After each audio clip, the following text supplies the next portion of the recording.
A 11 de março de 1975, um grupo de oficiais spinolistas organizou um ataque ao RAL-1, quartel às portas de Lisboa, conotado com a esquerda militar.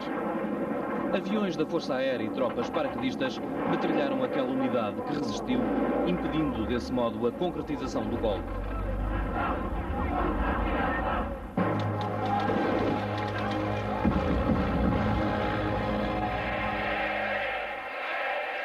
Os militares revoltosos pretendiam neutralizar a crescente influência do PCP na cena política portuguesa e impedir também a concretização da Matança da Páscoa, segundo a qual seriam eliminadas mais de 1.500 pessoas, entre civis e militares, de setores políticos da direita. Um dos grupos que estava a conspirar para fazer o golpe, que é o grupo spinolista, é empurrado e feito sair da toca, como eu digo, em atitudes em cima do joelho, precipitadamente, com a casca de banana, que foi aquilo que ficou conhecido na altura pela Matança da Páscoa. É lançado o boato de que vai haver uma Matança da Páscoa, que é um boato, porque nunca viu a lista. Que eu saiba, nunca houve lista nenhuma. A lista nunca apareceu escrita, mas toda a gente falava na lista. Não vi a lista. Não vi. Depois, tendo nós do poder militar e a força toda, nenhum indivíduo foi alvo de qualquer matança e eles próprios hoje reconhecem que isso era um disparate.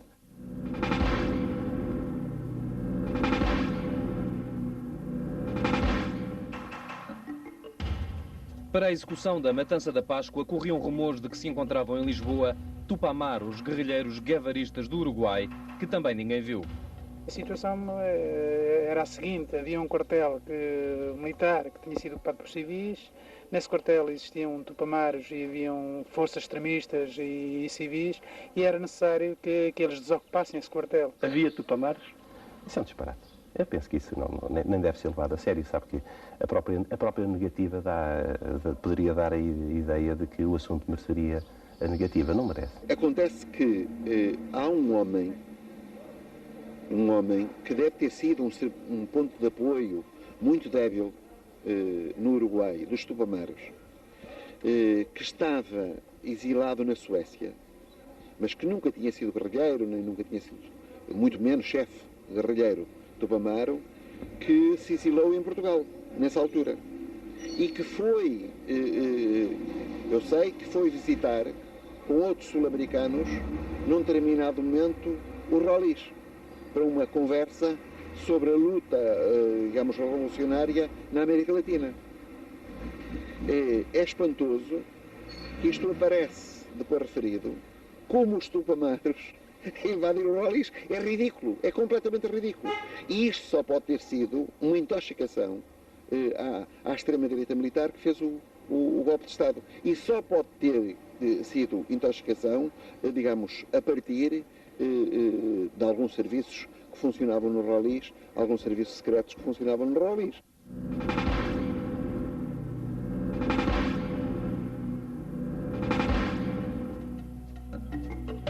Ainda hoje, uma bruma secreta envolve os acontecimentos do 11 de março. Para mim é uma armadilha. E é uma armadilha que podemos perfeitamente imputá-la aos serviços secretos e talvez até aos serviços secretos ocidentais, capitaneados ou dirigidos pelos serviços secretos americanos. E eu digo porquê? Porque Singer queria deixar levar o processo português a um apodrecimento total para dar uma vacina na Europa. Uma vacina contra quê? Contra o comunismo, obviamente. Opondo-nos à independência de Angola da maneira que se preparava para fazer, até admito que a própria CIA e o próprio KGB tenham feito uma entente cordial para acabar com os militares que se opunham a esse processo. Eu logo no dia 11 de março, na análise da situação que fiz, disse que só havia duas forças que eu via com capacidade, ainda que pudessem, quer uma quer outra, ter aliados, com possibilidade de ter estado por trás destas jogadas que se fez. Ou era a CIA ou o KGB, que lançaram a casca de banana. Eu, por mim, estou mais convencido que era a KGB.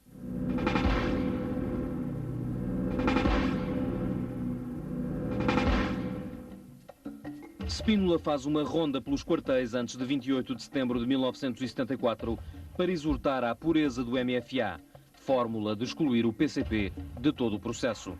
Tem havido desvios graves da pureza das nossas intenções. Não fizemos o 25 de Abril para instituir em Portugal a anarquia.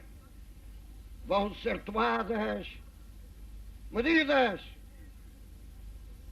de salvação nacional. As suas posições encontram eco entre os comandos paraquedistas que mais tarde atacarão o Ralum. Em 13 anos de guerra ainda tivemos tempo de construir, como nunca, o futuro de uma Portugalidade maior e talvez maior.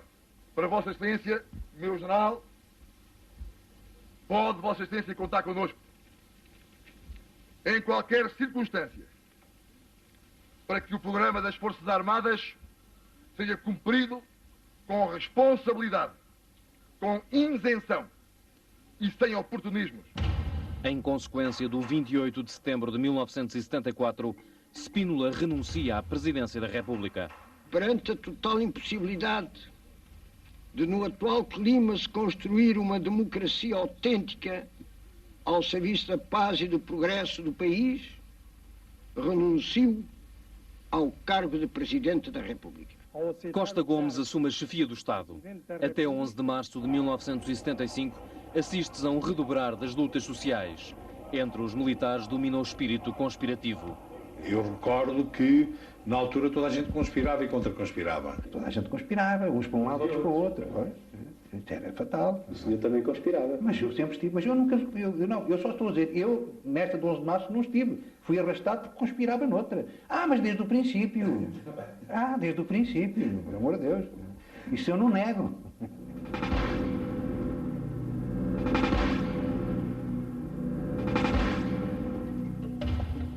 Na noite de 10 de março de 1975, os spinolistas reúnem em Tancos, onde Spínola e alguns familiares se haviam refugiado com receio da matança da Páscoa. No dia 10 de março estava em Tancos, a jogar britos. E o que é que lhe aconteceu nessa noite? E nessa noite aconteceram coisas perfeitamente surrealistas. Apareceu-me o Major Godinho a pedir-me para eu ir à base aérea, que havia lá umas pessoas que precisavam falar comigo com urgência. Levaram-me à casa do Major Martins Rodrigues, hoje brigadeiro, que tinha cedido a casa ao general Spínola, que vinha fugido de Lisboa com a família. Trazia a família toda, a mulher, o irmão, etc. E que estava nitidamente preocupado e até inseguro em relação à matança da Páscoa. Reunimos em casa do Major Rodrigues Martins, se não me engano. Lá encontrei lá o general Spínola, havia uma certa confusão, muita gente entrava, saía e tal, etc. E eu, enfim, onde é que está o plano? Tal. E a partir de uma certa altura, o general Spínola, sei lá, não posso ser 2 ou 3 da manhã, vira-se para mim assim, parece que não há plano nenhum. Eu disse, mas já cá está, seja o que Deus quiser, vamos ver. À mesma hora, em Lisboa, os oficiais do MFA reuniam para analisar a possibilidade de um golpe de Estado. Na reunião do Conselho dos 20 é discutido claramente o problema do golpe sobre o qual havia informações de que estava para arrebentar.